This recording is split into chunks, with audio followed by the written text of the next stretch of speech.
السلام عليكم يا شباب، ازيكم عاملين ايه؟ كل سنه وانتم طيبين. النهارده ان شاء الله عنوان حلقتنا ما تلعبش السهل والعب الصعب. يلا بينا.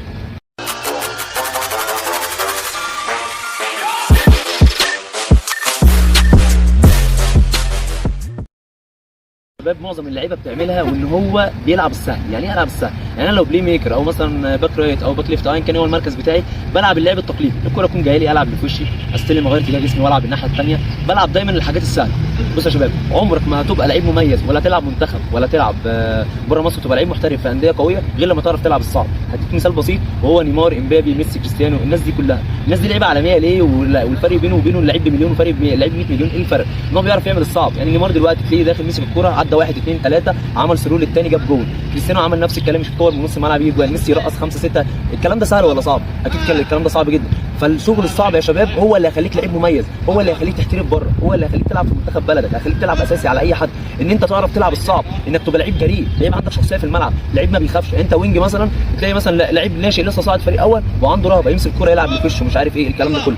لازم يا شباب تبقى لعيب مميز، تمسك الكوره وتروح تشتغل على اللي في وشك واحد على واحد وتعدي واحد الثاني وتعمل باص، تشوط، تعمل اسمه ده عكسيه قويه تغير بيها الملعب، تروح بيها انفراده للفيرود. الكلام ده كله الفيرود نفس الكلام، يستلم يبقى حاطط يلف ويشوط. الكلام ده كله نلعب الصعب. الكلام ده فيرود سهل جدا، استلم والعب اللي في وشي. طب ما اي حد يعرف يعمل كده. يعني مثلا ابقى صانع العاب، ايه اللي مخلي دي بروين لعيب من افضل صناع العاب على مستوى التاريخ كله؟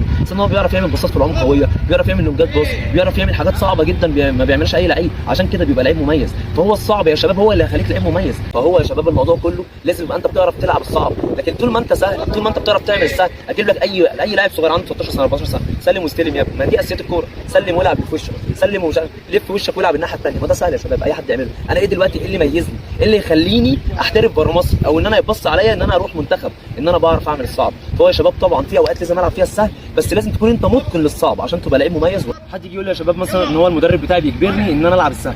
يا شباب الموضوع كله ان انا افرد شخصيتي بامكانياتي الفنيه.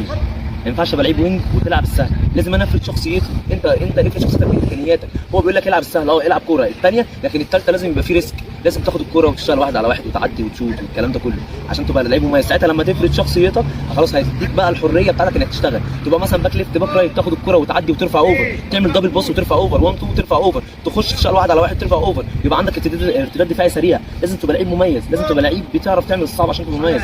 ما تقولش مدرب يجبرني ان العب السهل. تلعب السهل في حاله واحده بس، لو انت لعيب في الخط الدفاعي انت مش مطلوب منك ان انت هنا تقلب.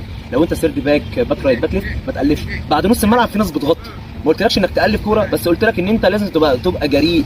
الفونسو ديفيز بتاع البايرن مثلا باك ليفت تلاقيه عدى 1 2 3 رفع الاوفر، خش جوه العمق يرفع الاوفر، بيبقى لعيب مميز بسبب كده. من احسن باكات الليفت في العالم بسبب ان هو جريء، لعيب مميز. فانت دلوقتي المدرب بيجبرك، مفيش مشكله المدرب يجبرك، بس انت لازم يبقى عندك حته الريسك دي، ان انت بتخاطر ان انت تعدي 1 2 3 ترفع اوفر. كده انت خلاص، انت كده يعني انت خلاص انت حفظت المركز ده ليك.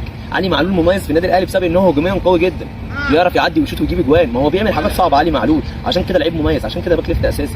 هي دي الفكره. لكن انت لو لعيب باك ليفت سهل اللي هو تلعب اللي في وشك وتعدي وتباصي وتغير ملعب وتقف ودايما تلعب السهل، خلاص مش هتبقى لعيب مميز. فركز في النقطه دي قوي يا شباب، وهتنفعك جدا ان انت تتعلم تلعب الصعب وخلي عندك ثقه في نفسك.